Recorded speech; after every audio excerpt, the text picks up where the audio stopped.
오늘 말씀은 사무엘상 25장 1절에서 22절까지 말씀입니다.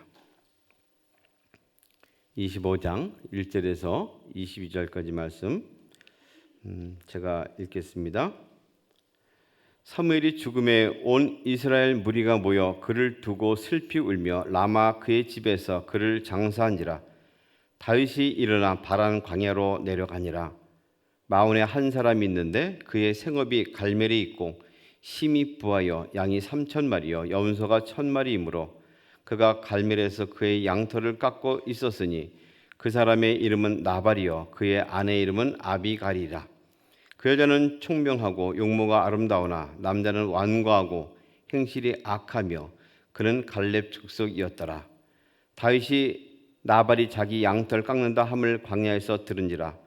다윗이 이에 소년 10명을 보내며 그 소년들에게 이르되 너희는 갈멜로 올라가 나발에게 이르러 내 이름으로 그에게 문안하고 그 부하게 사는 자에게 이르기를 너는 평강하라. 내 집도 평강하라. 내 소유의 모든 것도 평강하라. 내게 양털 깎는 자들이 있다 함을 이제 내가 들었노라. 내 목자들이 우리와 함께 있었으나 우리가 그들을 해하지 아니하였고 그들이 갈멜에 있는 동안에 그들의 것을 하나도 잃지 아니하였나니 내 소년들에게 물으면 그들이 내게 말하리라. 그런즉 내 소년들이 내게 은혜를 얻게 하라. 우리가 좋은 날에 왔은즉 내 손에 있는 대로 내 종들과 네 아들 다윗에게 주기를 원하노라 하더라 하라. 다윗의 소년들이 가서 다윗의 이름으로 이 모든 말을 나발에게 말하기를 마침에 나발이 다윗의 사환들에게 대답하여 이르되 다윗은 누구며 이새의 아들은 누구냐? 요즘에 각기 주인에게서 억지로 떠나는 종이 많도다. 내가 어찌 내 떡과 물과 내 양털 깎는 자를 위하여 잡은 고기를 가져다가 어디서 왔는지도 알지 못하는 자들에게 주겠느냐 한지라. 이에 다윗의 소년들이 돌아서 자기 길로 행하여 돌아와 이 모든 말을 그에게 전하매 다윗이 자기 사람들에게 이르되 너희는 각기 칼을 차라 하니 각기 칼을 차매 다윗도 자기 칼을 차고 400명가량은 데리고 올라가고 200명은 소유물 곁에 있게 하니라. 하인들 가운데 하나가 나발의 아내 아비가일에게 말하여 이르되 다윗이 우리 주인에게 문안으로 광야에서 전령들을 보냈거늘 주인이 그들을 모욕하였나이다. 우리가 들에 있어 그들과 상종할 동안에 그 사람들이 우리를 매우 선다였으므로 우리가 다치거나 잃은 것이 없었으니 우리가 양을 지키는 동안에 그들이 우리와 함께 있어 밤낮 우리에게 담이 되었습니다. 그런즉 이제 당신은 어떻게 할지를 알아 생각하실지니 이는 다윗이 우리 주인과 주인의 온 집을 해하기로 결정하였음이니이다. 주인은 불쌍한 사람이라 더불어 말할 수 없나이다 하는지라. 아비가일이 급히 떡 200덩이와 포도주 2 가죽 부대와 잡아서 요리한 양 5마리와 볶음국식 5스와와 건포도 100송이와 무화과 뭉치 200개를 가져다가 나귀들에게 싣고 소년들에게 이르되 나를 앞서가라. 나는 너희 뒤에 가리라 하고 그의 남편 나발에게는 말하지 아니하니라. 아비가일이 나귀를 타고 산 호젓한 곳을 따라 내려가더니 다윗과 그의 사람들이 자기에게로 마주 내려오는 것을 만나니라. 다윗이 이미 말하기를 내가 이 자의 소유물을 광야에서 지켜 그 모든 것을 하나도 손실이 없게 한 것이 진실로 허사라. 그가 악으로 나의 선을 갚는도다. 내가 그에게 속한 모든 남자 가운데 한 사람이라도 아침까지 남겨두면 하나님은 다윗에게 벌을 내리시고 또 내리시기를 원하노라 하였더라. 아멘. 자비와 선대라는 제목으로 말씀 나누기를 원합니다. 오늘의 본문은 계속 이어지는 말씀 중에 한 본문인데요. 이제 사무엘이 죽게 되었습니다. 그 이후로 다윗은 더없이 정처 없는 발걸음을 또 다른 광야를 향해서 나가게 되었고 나간 가운데 바란 광야에 가는 것으로 시작이 됩니다. 마침 양털 깎는 축제 소문을 듣게 되었고 무리를 보내서 양식을 얻길 원했지만 목장 주인 나발은 그 다윗 일행을 무시하게 됩니다. 그래서 스스로 화를 자초하는 내용이 있습니다. 위기일발의 순간에 그 아내 아비가일이 지혜를 발휘해서 다윗을 만나는 장면까지 오늘 내용입니다. 몇 가지 사람들의 관계를 통해서 오늘 우리에게 주시는 말씀을 보기 원합니다. 먼저 사무엘과 다윗의 관계를 1절에 잘 드러내고 있죠. 사무엘의 수천 소식이 들려옵니다. 이 부고가 온 것이죠.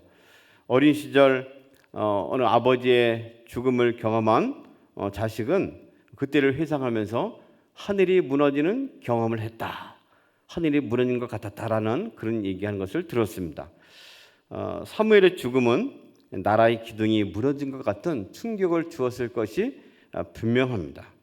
물론 이미 현직에서 은퇴했고 더 이상의 영향을 행하지 못했지만 그럼에도 불구하고 사무엘이라는 그 선지자직을 감당한 그분이 생존하는 것 자체가 그가 노쇠하고 직임에서 물렀음에도 불구하고 그 주는 상징적인 의미, 존재 의미는 매우 특별했을 것입니다.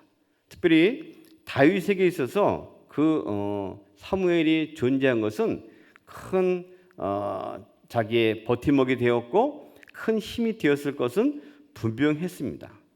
그런데 그 모든 것 뒤에서 자기를 보호하고 인정하고 왕으로 세웠던 그가 이제 세상에서 떠나게 된 것이죠.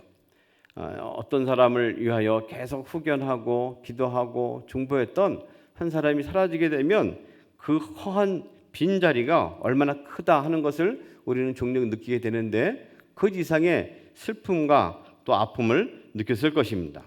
그래서 그는 정처 없이 떠났다고 말합니다. 사무엘이 장례를 치른 것도 뭐 과하거나 장례하게 한 것이 아니고 소촐하게 했다, 조촐하게 했다라는 것을 보여주고 있습니다. 그 즉시 다윗이 떠났다는 얘기가 나오는 것을 보면 다윗이 그동안 믿고 의지했던 사무엘로부터 이제 더 이상 어떤 것도 보호받지 못하는 그런 떠돌이 신세가 완전 떠돌이 신세가 되었다는 것을 의미하기도 하죠. 힘의 세상에서 더 이상 의지할 것이 없는 입장이 되었을 때 이제 무엇을 의지해야만 합니까? 하나님만 전적으로, 이전에도 그랬지만 이제 본격적으로 하나님을 의지해야만 하는 그런 위치로 다윗과 그 일행이 새로운 시작을 하는 것을 보여주고 있습니다. 우리 인생에서도 그럴 때가 많이 있죠. 홀로 서기를 시작할 때가 사춘기죠. 이제는 부모님의 전폭적인 의사결정과 모든 것에 의존하다가 이제 먼저 머리가 커지게 됩니다. 스스로 독립을 하게 되죠. 그때에 자아 형성이 된다고 말하죠. 자아가 성성되고 정체가 새롭게 된다고 말합니다. 신앙에 있어서도 그럴 때가 있습니다. 자기를 후견하고 또 기도하고 하는 모든 것을 힘입어서 이제는 스스로 서야 할 그때가 있죠. 그리스도인은 이런 과정을 통해서 영적 성장을 이룩하게 됩니다. 이런 광야에서 오히려 하나님과 독대하게 되고 신앙과 인격은 성장하게 되는 것을 볼 수 있습니다. 능력 있는 지도자가 사라지게 되고 영적 멘토가 자리를 비울 때 그때가 비로소 자기 인생에 있어서 믿음으로 도전하는 그런 시작이 있다는 것을 볼 수 있죠. 이럴 때는 오로지 하나님만 바라보고 도우심을 간구하는 믿음의 경험을 하게 됩니다. 광야에서 먹을 것이 없을 때 광야에 내린 만나와 메추라기만 바랬던 이스라엘 백성들이 경험한 것도 바로 광야에서였던 것을 볼 수 있습니다. 지금 혹시 우리가 시련의 때를 지나는 성도가 계시다면 지금이 바로 하나님의 사람으로 성장할 수 있는 바로 그때가 시작되었다 하고 믿으면 분명할 것입니다. 오히려 이럴 때 하나님의 도우심을 바라며 인내를 요하는 그런 기도가 시작이 되어야 할 것입니다. 다음에 볼 것은 다윗과 나발의 관계입니다. 다윗은 그가 광야에 떠돌아다니면서도 하나님의 자비를 스스로 경험한 사람입니다. 하나님의 은혜 없이는 이 광야에서 존재할 수 없는 것을 친히 목격하고 스스로 경험하고 있는 그런 사람입니다. 그래서 오늘 읽었던 그 발언 직전의 장의 사건을 보면 자기를 쫓고 죽이려 했던 사울이 눈앞에 있었음에도 불구하고 그를 함부로 하지 않는 경건함을 보이고 있습니다. 전적으로 하나님을 경외할 뿐더러 하나님에 의해 하나님만 믿고 따라가는 전적으로 의지하는 자신의 모습을 보여주고 있는 것이죠. 그의 중심은 하나님의 믿음에 서 있었습니다. 부하들의 요청에도 흔들리지 않았던 것은 바로 그가 눈을 들어서 하나님만을 앙망하고 있었다는 것을 보여주는 까닭입니다. 그의 행동은 무력으로 또 다른 사람들을 해칠 수 있는 사울의 전철을 밟을 수도 있었을 것이고 세상 이치가 당연히 그랬을 것입니다. 그러나 그는 그리하지 아니했습니다. 세상에서 하나님의 자비를 힘입은 것처럼 하나님의 자비를 가지고 주변을 돌보았습니다. 당시 상황으로 보아서 적당히 약탈하든지 아니면 대놓고 생떼를 부려서 자기의 먹을 것들을 식량 이런 것들을 취할 수 있었습니다. 그러나 다윗은 그런 적이 없었습니다. 이 두루두루 살펴보면 인근에 있는 많은 돌아다니는 사람들 또 산적 또는 목축업하는 사람들의 보호 어찌 보면 민간 경찰처럼 누가 임명한 것은 아니지만 그들을 보호하는 역할을 잘 한 것 같습니다. 실제로 사람들은 그가 우리를 보호했고 우리 담이 되었다 하고 고백하는 것을 볼 수 있죠. 여기 나발이 등장하는데 나발이라는 뜻 자체가 어리석은 사람, 미련한 사람으로 해석되는 것을 봐서 아마 이게 진짜 이름일까 하는 생각을 하게 됩니다. 누가 자기 이름을 지은 사람이 없겠죠. 그러나 훗날 그의 하는 행동을 보고 그는 정말 어리석은 자였어 하면서 말할 수 있을 것입니다. 만약 그 이름이 사실이었다면 그는 이름대로 살아간 참으로 안타까운 사람이라는 것을 보게 되는 것이죠.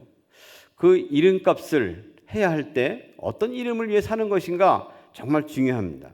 그가 불행했던 한 가지는 그가 엄청난 부자였다는 사실입니다. 모두가 바라고 추앙하는 것이 부자였는데 오히려 이 부자가 자기를 망하게 한 것이죠. 양 3천이 있었고 염소 1,000마리가 있었고 또 목축하는 지방이 갈멜 지방이고 떨어져 있음에도 불구하고 그는 많은 사람들을 거느리고 있었고 이 재산이 유지된 비결이 바로 인근에 있었던 다윗임에도 불구하고 그는 그것을 망각합니다. 스스로 쓴 것처럼 생각을 하고 있는 것이죠. 하나님의 자비를 망각하는 사람과 같기도 합니다. 오히려 다윗의 화를 촉발하는 그런 어리석은 사람이 되고 맙니다. 그 이름대로 정말 어리석은 사람이었습니다. 나발이 다윗의 사안들에게 대답해 이르되 다윗이 누구며 이새의 아들은 누구냐? 요즘에 각기 주인에게서 억지로 떠다니는 종이 많도다. 그러면서 자기가 있는 떡, 물, 고기 이런 거를 알지도 못하는 떠돌이들에게 줄 수 있겠는가? 이 떠돌이라는 것이 히브루라는 뜻이기도 하거든요. 이스라엘 사람들을 몹시 비아냥하고 비하시킬 때 쓰는 그런 단어들입니다. 그에게는 풍요가 재앙이 되는 바로 그런 경우를 겪고 마는 것이죠.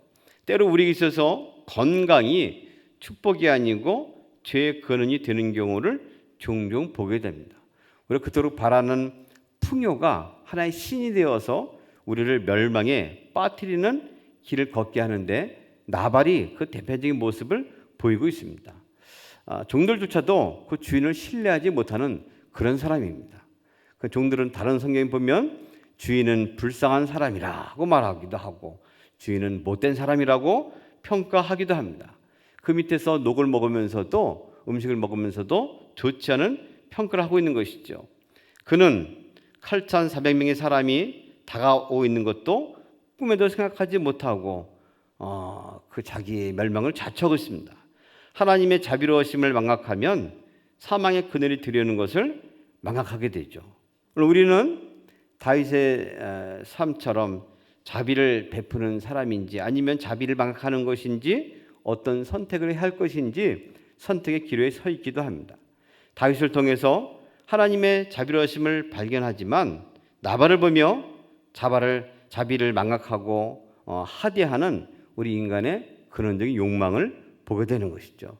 부디 우리가 자비를 베푸는 자의 자리에 서기를 바랍니다. 자비를 망각하고 하나님과 떨어져 살려 하는 우리 욕망 속에 빠져서 멸망을 자초하는 일이 없기를 소망합니다. 하나님의 은혜 아니면 우리가 설 수 없다는 이 한 가지를 늘 기억할 때 거기서 새로운 삶의 의욕과 소망이 생긴 것을 잊지 말아야 할 것입니다. 나발과 아비가일을 볼 수 있겠죠. 나발이 있어서 그나마 큰 축복이라는 것은 지혜로운 아내가 있었다는 사실입니다. 아름다운 것도 중요하지만 정말 중요한 것은 현숙한 여인이다 하고 잠언은 말을 하죠. 아비가일은 식량을 급히 준비해서 다윗을 만나도록 종들 편에 보내게 되죠. 남편과는 정반대입니다. 우리 부부 중 한 사람이라도 지혜롭게 끼어 있으면 삶의 길이 열리게 됩니다. 부부가 함께 잘못된 길을 가게 되면 멸망의 길을 가는 최악의 길에 서게 되는데, 초대교회에서 아나니아와 삽비라 부부가 대표적인 모범을 보이고 있습니다. 좋지 않은 모범을 보이고 있는 것이죠. 함께 거짓으로 사람을 속이고 성령을 기만하다가 큰 벌을 받고 말았습니다. 흔히 부부는 닮아간다 이런 말을 하고 있는데, 우리가 닮아가 할 것은 품성이나 행동이나 이런 것도 있지만 선하고 아름다운 것들, 주님을 경외하는 것에 닮아가는 사람들이 되어야 할 것입니다. 잘못된 길을 가는 한쪽에 있어서 오히려 그것을 지적하고 잘못된 길에서 옳은 길로 이끄는 지혜가 정말 필요합니다. 아비가일은 말 뜻이 또 우리 아빠는 기쁨이다 혹은 기쁨의 근원이라는 뜻을 가지고 있습니다. 참 그 이름처럼 그는 행동을 하게 되죠. 남편이 화를 촉발했다면 그는 화를 다시 잠재우는 그런 역할을 하게 됩니다. 오늘 우리 삶 가운데서 우리가 해야 할 일이 아비가일 같은 그런 일들이 이루어져야 할 것입니다. 어디를 가든지 화를 촉발하고 분노를 자아내고 있는 곳에서 평화를 깨는 것이 아니고 오히려 평화를 일으키고 기쁨을 생성케 하는 일을 감당해야 할 것입니다. 어찌 보면 나발은 율법처럼 우리를 옥매이게 하지만 또 아비가일은 복음처럼 우리를 자유롭게 합니다. 예수 그리스도의 복음을 받아들여서 자유와 기쁨의 소망을 주는 그 일을 감당하고 있죠. 오늘 우리 삶 가운데서 이 풍요가 재앙이 아니고 누군가의 희망이 되고 기쁨이 되는 인격으로 성장하기를 소망합니다. 주님이 오늘 자비로 우리를 있게 하셨고 계속 이끄실 것입니다. 그 은혜 가운데서 자비를 경험하고 자비를 나누는 선대하는 복된 삶이 이어지기를 주님의 이름으로 소망합니다. 기도하겠습니다. 하나님 아버지 고맙습니다. 이 아침에도 주님의 자비하심으로 우리를 보호하시고 생명 있게 하시고 인도하심을 진실로 감사합니다. 그 은혜를 힘입어서 아비가일같이 지혜를 발휘하여 세상 가운데 주님의 기쁨을 선사하는 복된 삶이 오늘도 이어가게 하여 주시옵소서. 예수님의 이름으로 기도합니다. 아멘.